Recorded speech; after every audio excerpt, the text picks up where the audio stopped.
Halo, selamat datang dan selamat datang kembali semuanya di Astagina Education. Saya Rati dan kali ini teman-teman akan dites untuk kemampuan listeningnya melalui 15 audio clip dari interview-interview dari orang-orang ternama.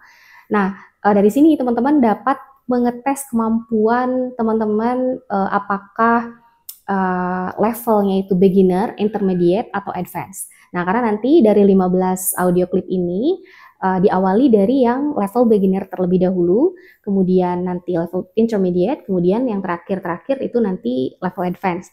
Nah, kalau teman-teman bisa menjawab dengan tepat semua jawabannya, itu nanti berarti teman-teman sangat-sangat advance gitu. Jadi di luar di atas rata-rata gitu ya teman-teman, jadi luar biasa kemampuan listening bahasa Inggrisnya.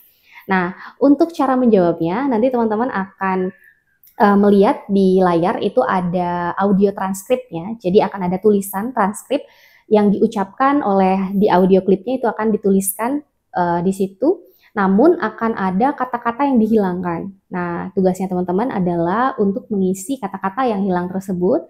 Nah, berarti itu untuk mengetes nih, kalau teman-teman bisa semuanya berarti kemampuannya sudah oke, kalau belum berarti ini juga jadi ajang buat teman-teman untuk belajar listening, gitu ya. Oke, nah kita langsung mulai dari audio yang pertama. Oke, audio yang pertama ini yaitu audio klipnya diambil dari interviewnya Scarlett Johansson, yaitu pemeran Black Widow, tentang kenapa beliau tidak punya sosial media. Oke, silahkan disimak. I honestly am too fragile a person to have social media. I can't, my ego is too fragile. I honestly am too fragile a person to have social media. I can't, my ego is too fragile. Oke, ini dia jawabannya ya teman-teman. Nah, di situ teman-teman menemukan ada expression beliau bilang too fragile a person. Jadi dia bilang I honestly am too fragile a person to have social media. Jadi intinya dia bilang saya itu adalah orang yang sangat-sangat atau yang terlalu rapuh untuk bisa memiliki sosial media. Nah, kata atau susunan kata too fragile a person itu adalah yang paling lazim mereka gunakan kalau menggunakan kata to sebagai modifier ya, kata to sebagai penjelasnya. Kalau teman-teman menggunakan kata very, misalnya a very fragile person, itu boleh, lebih lazim susunannya itu a very fragile person. Tetapi karena dia menggunakan kata to, kalau dia bilang a too fragile person itu tidak awkward kalimatnya, maka mereka itu biasanya memisahnya jadi too fragile a person. Atau mungkin kalimat lain misalnya, kalau misalkan saya bilang a very big problem, itu boleh karena pakai very, tapi kalau pakai too, jadinya too big a problem gitu. Mungkin itu ya untuk tambahannya. Oke, untuk kata my ego is too fragile, untuk kalimat tersebut kayaknya tidak terlalu sulit ya, karena sudah mengulang kata fragile sebelumnya, dan kata ego itu juga gampang didengar gitu, karena pendek dan juga jelas diucapkannya. Nah, jadi ini untuk yang pertama, kalimatnya pendek-pendek, kemudian juga pengucapannya jelas, dan kemudian Scarlett itu juga American aksennya, jadi biasanya kemungkinan teman-teman lebih familiar gitu. Oke, kita lanjut ya ke audio yang kedua. Ini adalah interviewnya Blake Lively. Oke, silakan teman-teman dengarkan. So I think the biggest misconception I see often is people feeling like they know someone that they don't, because they know what the media has created of someone. And the disappointing thing is when you meet the people, they're always so much more awesome than they're portrayed to be. So I think the biggest misconception I see often is people feeling like they know someone that they don't, because they know what the media has created of someone. And the disappointing thing is when you meet the people, they're always so much more awesome than they're portrayed to be. Oke, ini dia jawabannya. Oke, nah ini kalimatnya agak panjang nih teman-teman. Nah, karena kalimatnya agak panjang, kadang-kadang mungkin ada kata-kata yang miss, tapi mungkin kalau secara keseluruhan kita masih bisa tahu apa yang dibicarakan. Nah, ini Blake Lively sedang ditanya oleh interviewernya tentang apa the biggest misconception tentang fame atau ketenaran. Nah, kemudian intinya di situ kalau dari kata-kata yang digarisbawahi ya, Jadi di situ ada kata often, tulisannya often tapi dibacanya tuh often, T-nya tuh kayak hilang teman-teman, makanya kadang-kadang untuk yang jarang mendengarkan bahasa Inggris mungkin agak bingung, dia bilang apa ya, karena T-nya tuh kadang suka nggak terlalu kedengeran. Kemudian di situ ada kayak they don't. Kalau kita dipisahkan they don't itu mungkin kedengeran, tapi kadang ketika bicaranya cepat dan digabung dengan kata lain itu juga bisa jadi saru gitu. Maka itu juga hati-hati, mungkin yang pendengarannya tajam bisa dengar, tapi kalau yang jarang mendengar akan saru gitu teman-teman. Oke, di sini nggak ada yang terlalu sulit. Mungkin di situ ada vocab baru. Mungkin buat teman-teman yang belum tahu, ada kata dare, portrayed to be di kata terakhir. Portrayed di situ kalimatnya pasif, artinya kayak digambarkan. Jadi kalau diartikan, intinya beliau bilang bahwa when you meet the people, they always so much more awesome than they're portrayed to be. Jadi kayak ketika ketemu dengan orang baru, dengan orang-orang tersebut, orang-orang yang terkenal tersebut, biasanya mereka katanya lebih baik lah, lebih menakjubkan atau lebih baik daripada yang biasanya digambarkan oleh media gitu. Jadi portrait di situ artinya digambarkan. Oke. Dua-duanya masih American accent. Ini ada orang ketiga juga sama masih American accent. Silahkan teman-teman coba dengarkan. Yang di interview adalah Kristen Stewart, yaitu pemeran Bella di film Twilight. Silahkan. I thought it was one of the most experimental, weird, ambitious, bizarre things that I had read, and I thought the endeavor was a little cuckoo because it doesn't profess to answer any of these like unanswerable existential questions. I thought it was one of the most experimental, weird, ambitious, bizarre things that I had read, and I thought the endeavor was a little cuckoo because it doesn't profess to answer any of these like unanswerable existential questions. Oke, ini dia jawabannya, teman-teman. Nah, di sini Kristen banyak menggunakan kata-kata yang berupa adjektif gitu ya untuk menggambarkan suatu hal. Jadi contohnya di sini dia bilang one of the most experimental, weird, ambitious, bizarre things. Jadi ada 4 adjektif untuk menjelaskan kata benda gitu. Jadi di sini beliau banyak menggunakan adjektif. Kemudian juga beliau menggunakan kata-kata yang jarang diucapkan di kehidupan atau percakapan sehari-hari karena ini interview dan berupa interview yang deep conversation. Jadi beliau menggunakan kata contohnya endeavor. Endeavor itu kayak upaya atau usaha. Nah, kalau misalkan kata yang biasanya kan yang lebih umum dipakai gitu kayak kata effort itu nggak dipakai sama beliau. Dia pakai kata endeavor. Kemudian kata profess and to answer any of those like unanswerable existential questions gitu. Jadi karena beliau ini approach menjawab interviewnya itu dengan menggunakan banyak sekali adjektif yang deskriptif, kemudian juga menggunakan kata-kata benda yang lebih lebih jarang digunakan di percakapan sehari-hari, mungkin di sini teman-teman sudah mulai agak merasa lebih tinggi lah levelnya daripada yang sebelumnya tadi. Gitu. Meskipun sebenarnya masih di beginner karena kebetulan memang Kristen penjelas pronunciation-nya itu sangat jelas. Oke, kita lanjut ke orang berikutnya. Oke, audio berikutnya yang diinterview adalah Leonardo DiCaprio, pemeran Jack Dawson di film Titanic. Silahkan. How it becomes a debate, how truth and facts can be distorted or politicized. This was originally, a metaphor for the climate crisis, and then COVID hit, and then a whole new wave of the denial of science. It was amazing to witness what was going on in real time as we were making this movie. How it becomes a debate, how truth and facts can be distorted or politicized. This was originally, a metaphor for the climate crisis, and then COVID hit, and then a whole new wave of the denial of science. It was amazing to witness what was going on in real time as we were making this movie. Oke, nah pada audio tadi itu Leonardo DiCaprio atau Leo itu diinterview tentang filmnya, yaitu namanya Don't Look Up judulnya, dan film itu tentang intinya tentang denial dari masyarakat dan juga media tentang suatu krisis besar, yaitu waktu itu krisis besarnya kalau di film tersebut itu ada asteroid yang akan menghantam bumi dan menghancurkan bumi.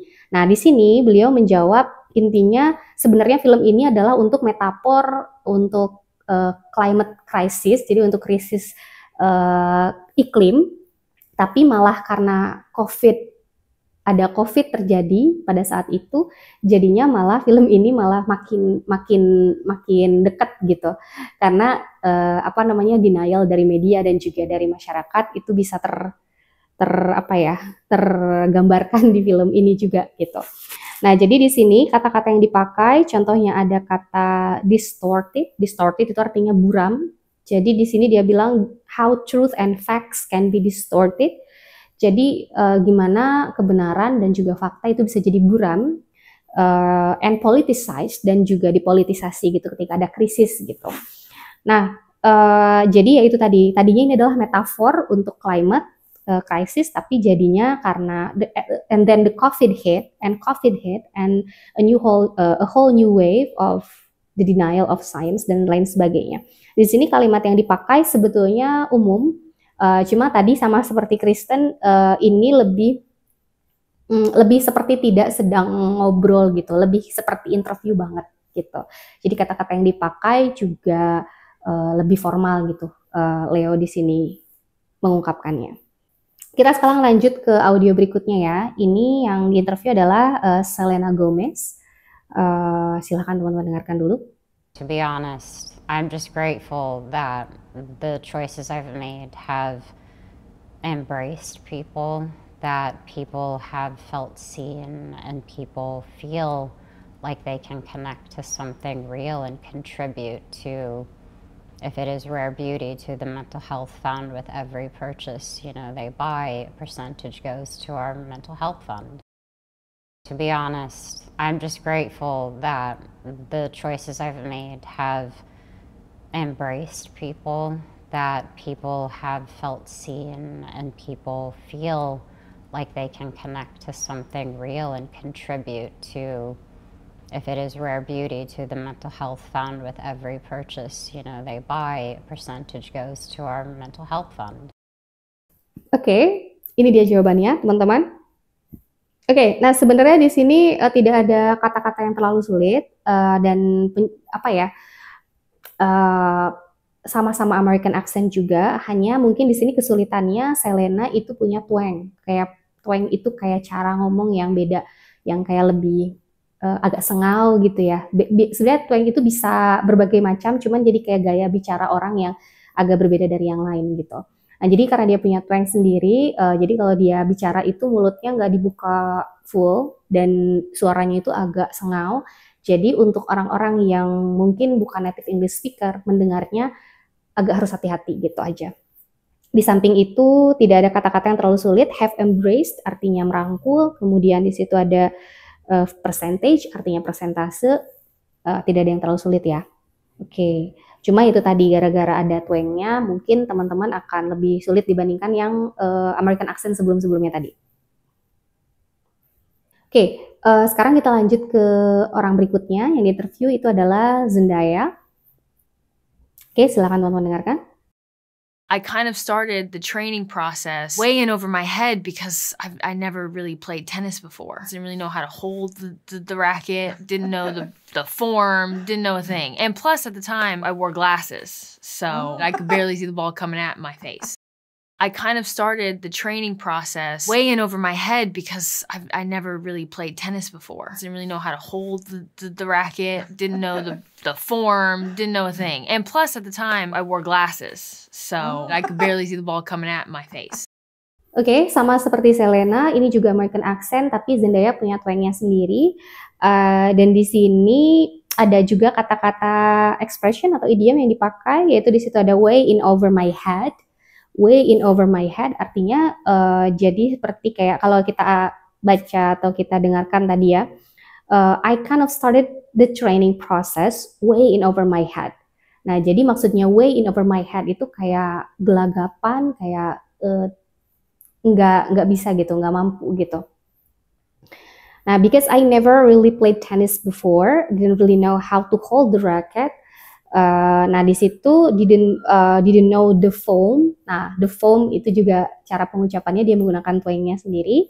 Jadi sebetulnya ini nggak terlalu sulit, cuman karena beliau punya pengucapan yang lain daripada orang lain, jadi mungkin jadi challenging buat beberapa orang.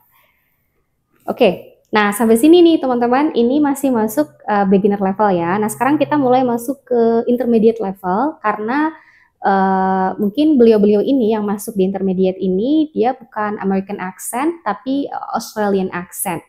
Nah, beberapa orang ini ada Australian accent, sama ada juga beberapa yang British accent. Nah, untuk yang pertama itu ada Rosé dari Blackpink. Kita dengarkan dulu audionya, silakan. This was my first fashion week out in New York. It was the first time I came out here, and I remember being so starstruck with the city and so mesmerized. This was my first fashion week out in New York. It was the first time I came out here, and I remember being starstruck with the city and so mesmerized. Oke.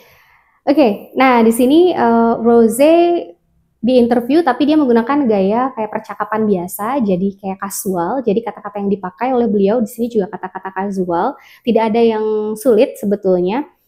Jadi dia bilang this was my first fashion week out in New York. Cuma memang pengucapan beliau yang menggunakan Australian accent, jadi agak sedikit beda gitu kadang-kadang untuk vokal dan juga konsonannya, cara penyebutannya, sehingga bisa jadi teman-teman ada yang bingung gitu. Nah, di sini kata-kata yang agak lainnya atau yang tidak terlalu familiarnya, mungkin ada kata starstruck, yaitu kayak shock ketemu dengan star gitu ya. Kemudian ada mesmerized, sama, yaitu kayak kaget gitu, meleleh gitu teman-teman. Oke. Atau kayak intinya sangat meleleh akibat dari kagum gitu. Nah tadi Rosé, sekarang kita masuk ke aktor namanya Heath Ledger. Mungkin teman-teman lebih kenal dia sebagai pemeran Joker di film Batman trilogi. Nah silakan teman-teman dengarkan dulu audionya.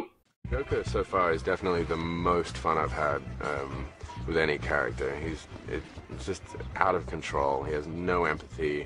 He's a sociopath, psychotic, mass-murdering clown, and I'm just thoroughly enjoying it.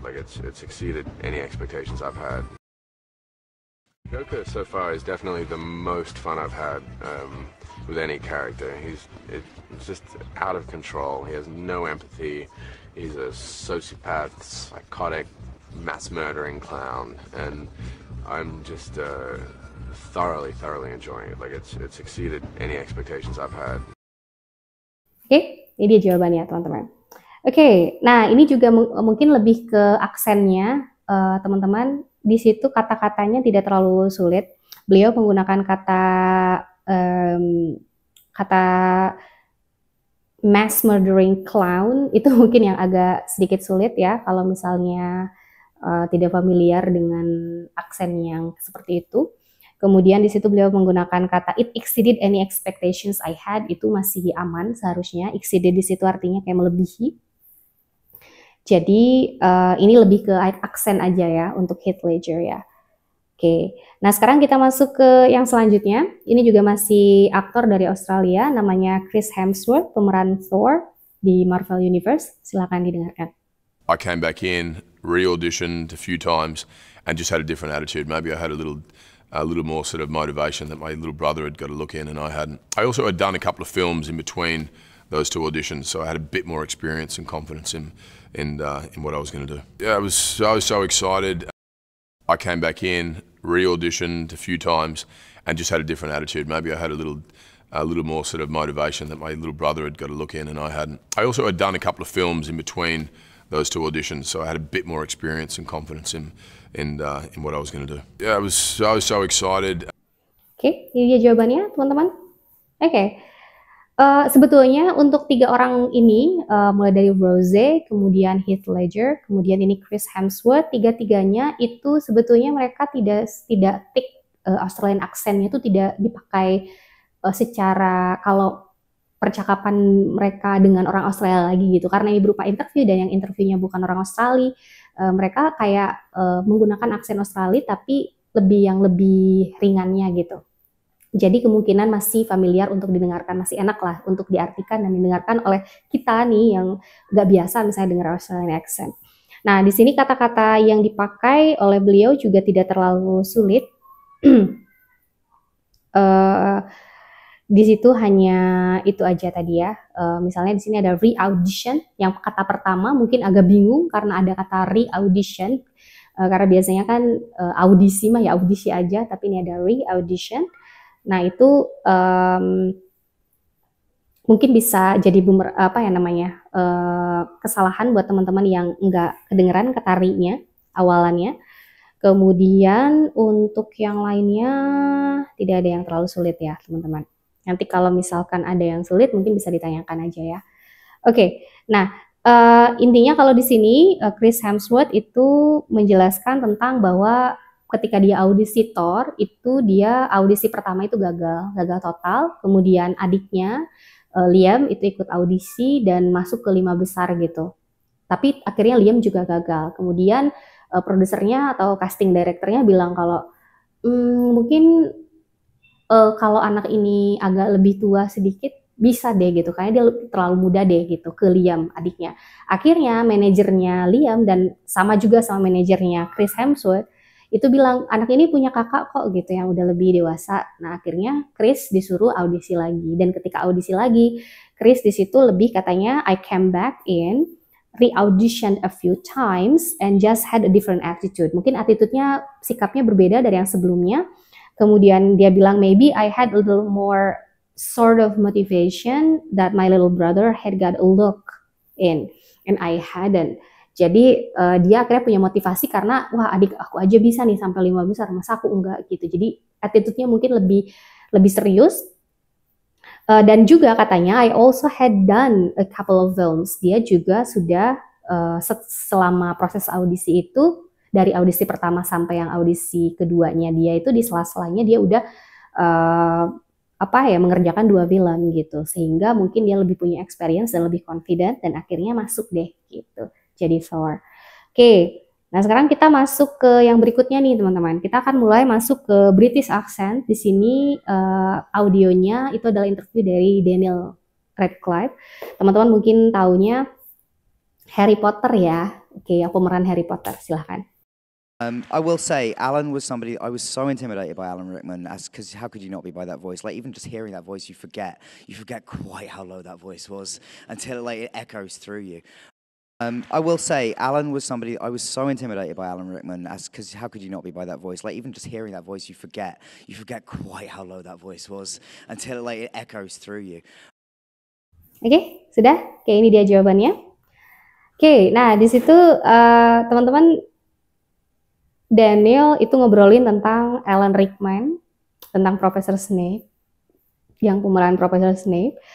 Jadi intinya Daniel merasa terintimidasi oleh Alan. Nah di situ Daniel menggunakan kata because, yaitu disingkat jadi cause. Oke, disingkat.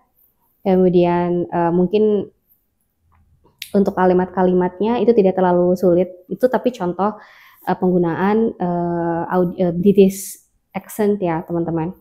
Nah kemudian kita lanjut ya ke audio berikutnya. Ini juga British accent dari Alan Rickman yang pemeran Profesor Snape.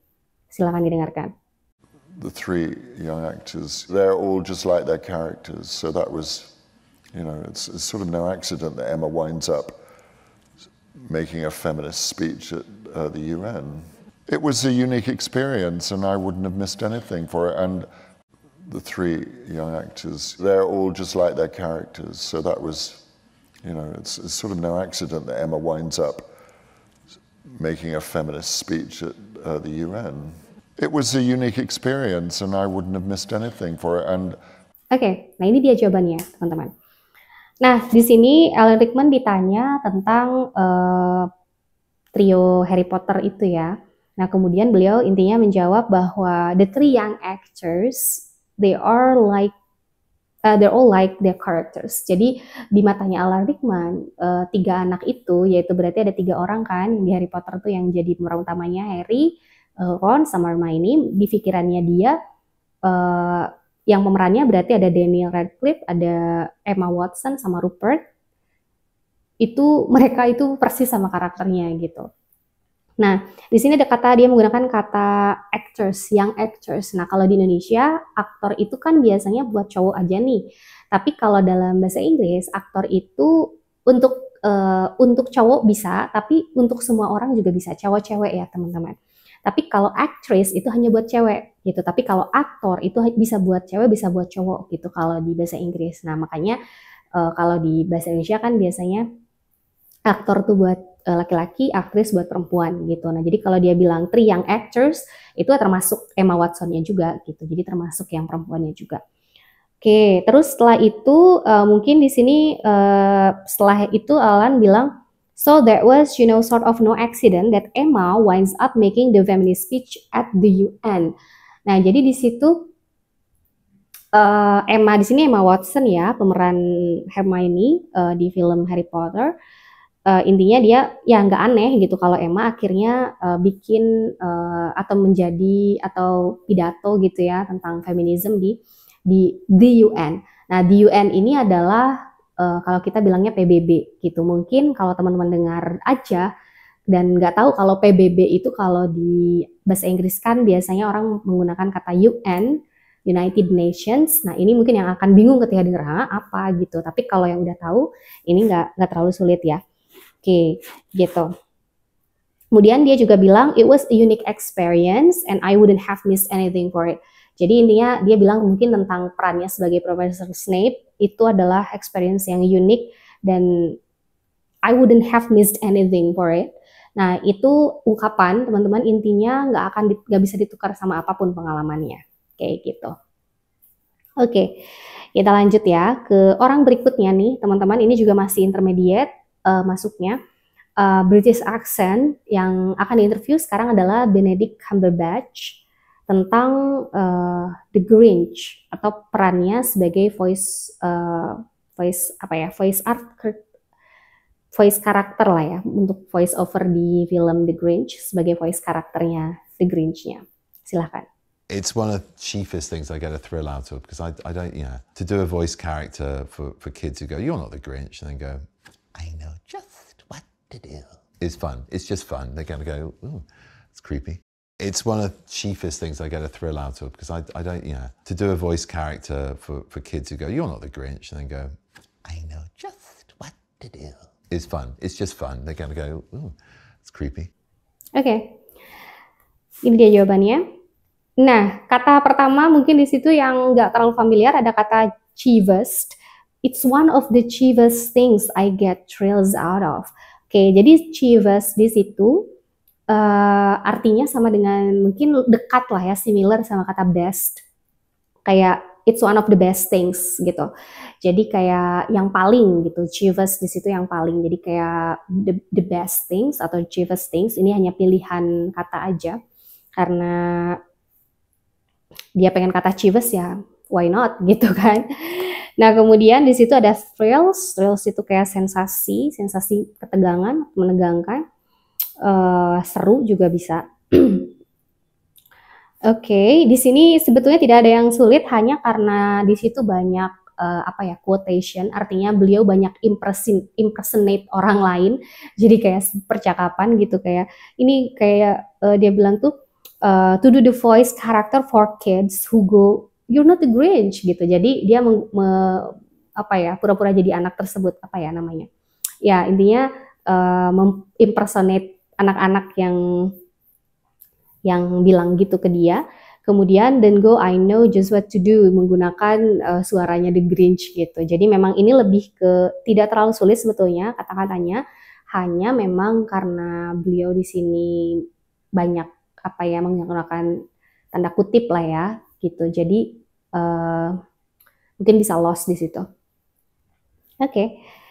Nah, Benedict Cumberbatch ini juga salah satu yang agak kalau cepat banget gitu ya ngobrolnya atau ngomongnya agak sulit dicerna untuk yang jarang dengar orang ngomong bahasa Inggris gitu. Kebetulan di klip ini beliau lebih lambat lah gitu, nggak terlalu cepat, jadi masih bisa didengarkan gitu. Nah, sekarang kita langsung masuk ke yang advance nih teman-teman. Nah, jadi kalau yang advance ini adalah orang-orang yang bagi kita orang Indonesia biasanya agak sulit didengarnya, tidak terlalu jelas bahasa Inggrisnya karena alasannya bisa berbagai macam, bisa karena mereka itu mixed race. Mixed race artinya misalnya dari race yang berbeda-beda dan menggunakan aksen yang sering berbeda-beda atau dicampur aksennya gitu. Atau ini juga bisa berupa karena misalnya ada accident tertentu jadi beliau jadi cadel, jadi atau jadi tidak bisa mengucapkan huruf tertentu, jadi pengucapannya jadi susah.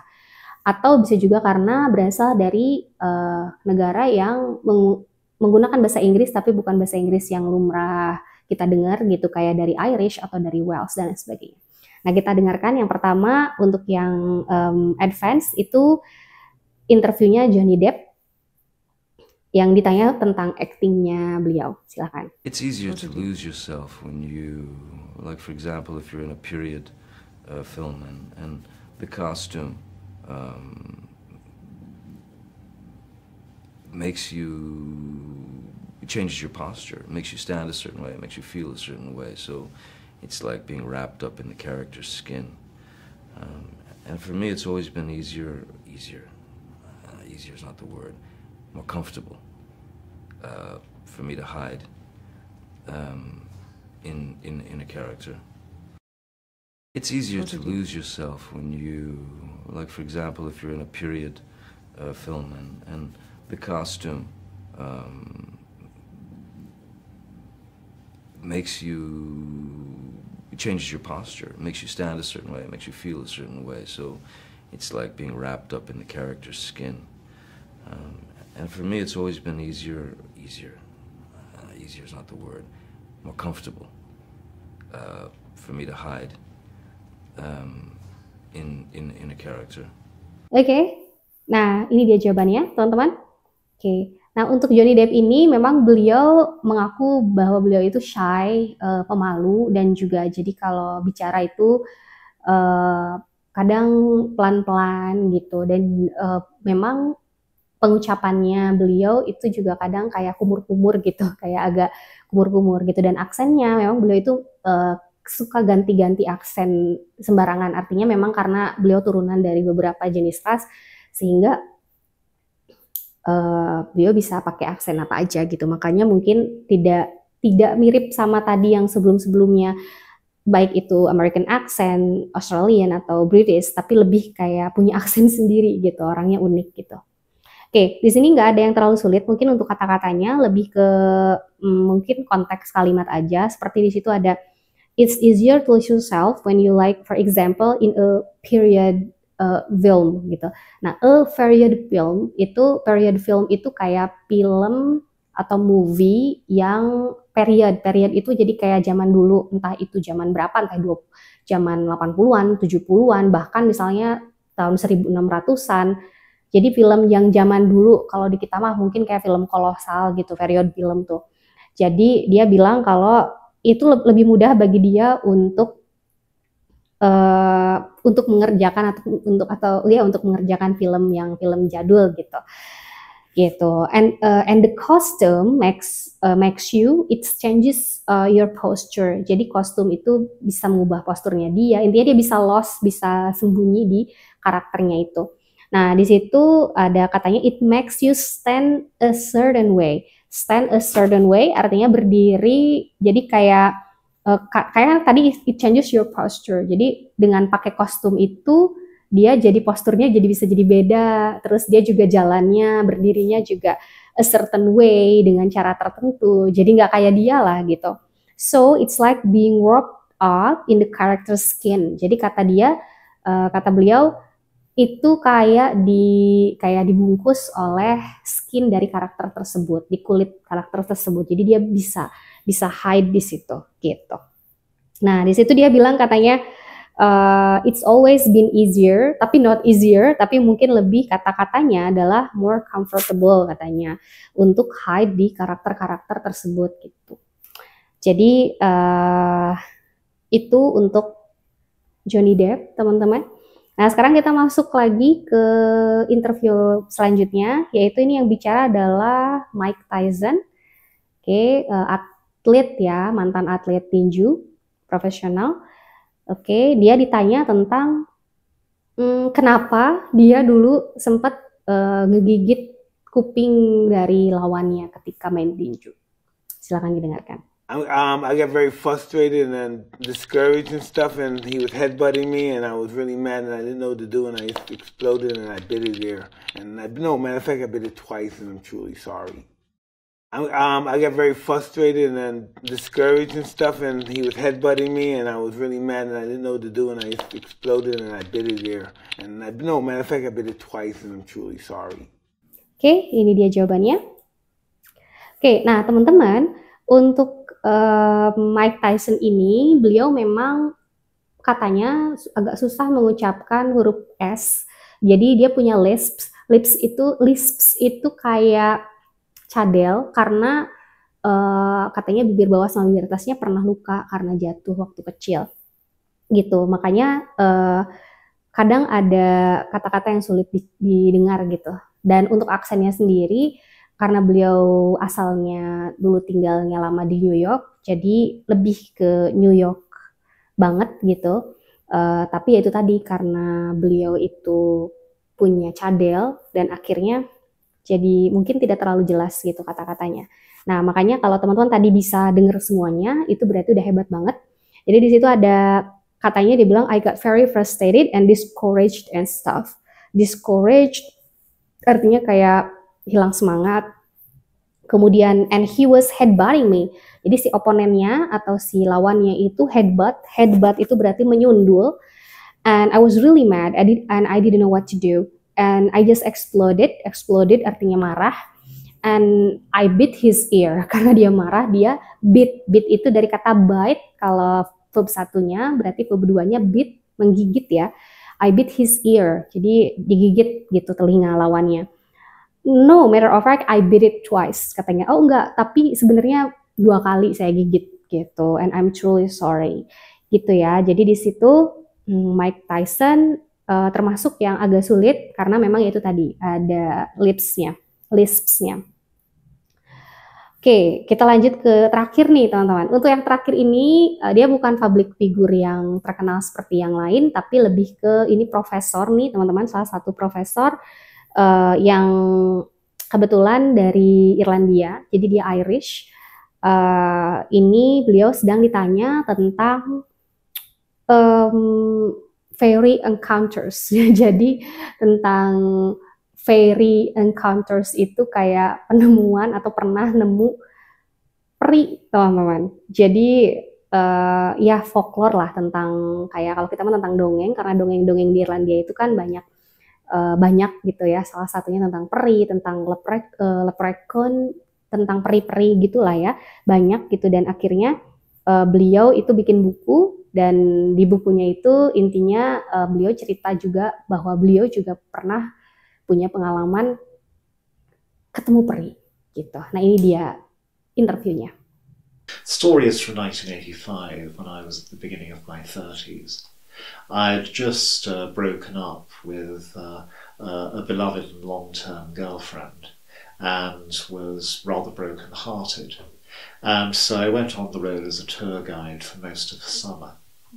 And I felt myself very detached from everything because of my emotional state. And I quite liked the idea of encountering fairy beings and vanishing with them into their world for a while. The story is from 1985 when I was at the beginning of my 30s. I'd just broken up with a beloved and long-term girlfriend and was rather broken-hearted. And so I went on the road as a tour guide for most of the summer. And I felt myself very detached from everything because of my emotional state. And I quite liked the idea of encountering fairy beings and vanishing with them into their world for a while. Oke, sudah teman-teman, ini dia jawabannya. Oke, nah untuk Profesor Ronald ini sebetulnya kebetulan karena beliau ini diinterview, jadi kalimat-kalimatnya itu lebih tertata dan juga kata-kata yang digunakan bukan slangnya Irish banget. Jadi ini lebih ke British aja gitu, cuman ada aksen Irlandianya. Karena sebetulnya kalau orang asli Irlandia lagi ngobrol itu nggak hampir orang Amerika aja kadang nggak terlalu bisa jelas dengernya gitu, apalagi kita yang jarang denger gitu. Nah, cuman kebetulan ini memang lumayan masih bisa jelas didengarkan karena sedang interview teman-teman. Oke, kalau tadi teman-teman tidak terlalu mengikuti atau tidak paham apa yang dibicarakan, jadi beliau ini menceritakan tentang dia pernah ketemu peri gitu. Jadi dia bilang the story is from 1985 when I was at the beginning of my 30s. Jadi ketika saya masih di awal 30-an, umur 30-an. I had just broken up with my beloved long-term girlfriend. Nah, jadi dia bilang saya baru saja putus, broken up dari pacar. Jadi kayak pacar jangka panjangnya dia lah ya. Jadi kayak baru putus dari pacar yang udah lama pacaran sama dia. And was rather broken hearted. Dan lagi cukup patah hati lah pada saat itu. So I went on the road as a tour guide for most of the summer. Jadi saat itu karena dia patah hati, akhirnya udahlah aku jadi tour guide aja gitu pada musim panas pada saat itu. And I felt myself very detached from everything. Nah, di situ ada kata detached atau very detached. Kayak detached itu kebalikan dari kata attached. Jadi kalau attached itu kayak nempel gitu ya. Kalau detached itu kayak nggak nempel atau kayak menjauh gitu, kayak ngerasa jauh atau terpisah dari orang lain gitu atau dari suatu hal gitu. Jadi dia bilang I felt myself very detached from everything, berarti ngerasa kayak terpisah dari segala hal because of my emotional state. Jadi karena emotional state itu artinya kondisi emosinya dia. And I quite like the idea of encountering very beings. Dan saya waktu itu katanya kayak ngebayangin gitu, kayak sampai ngebayangin encountering itu, encounter itu artinya ketemu gitu. Fairy beings, beings di situ artinya makhluk, fairy berarti peri di situ ya. And vanishing with them into their world for a while. Dan vanish itu artinya menghilang, jadi menghilang ke dunia mereka untuk sementara waktu gitu. Agak sedih ya sebenarnya. Oke, nah jadi gitu teman-teman. Kalau teman-teman tadi dari awal, dari audio pertama sampai audio terakhir itu semuanya benar dan tepat, berarti ya udah jago banget nih listeningnya nih teman-teman. Jadi kalau teman-teman mau tes bahasa Inggris apapun, IELTS, TOEFL, aman biasanya. Nah, tapi kalaupun teman-teman nggak benar semua, tapi misalnya benar sekitar 60-80%, itu pun teman-teman udah aman gitu untuk bisa dapat nilai yang cukup tinggi di tes TOEFL atau IELTS. Jadi langsung aja nih gaskeun nih teman-teman. Nah, bagi teman-teman yang masih mungkin di bawah 50% dari yang tadi dengernya, itu nggak apa-apa, jangan berkecil hati. Artinya teman-teman masih punya kesempatan untuk makin banyak belajar lagi listeningnya gitu. Jadi ini buat ngetes nih kemampuan teman-teman di mana. Kalau kita udah tahu, kita bisa work on it. Jadi kita bisa belajar mulai dari mana nih. Kalau yang belum bisa, yang udah bisa ngambil keputusan untuk ngelakuin sesuatu mungkin dengan kemampuannya teman-teman yang udah jago banget. Oke. Nah, kalau sudah nih teman-teman, sampai ketemu lagi mungkin di video selanjutnya. Terima kasih ya udah nonton sampai akhir. Saya Ratih pamit. Bye, sampai ketemu lagi.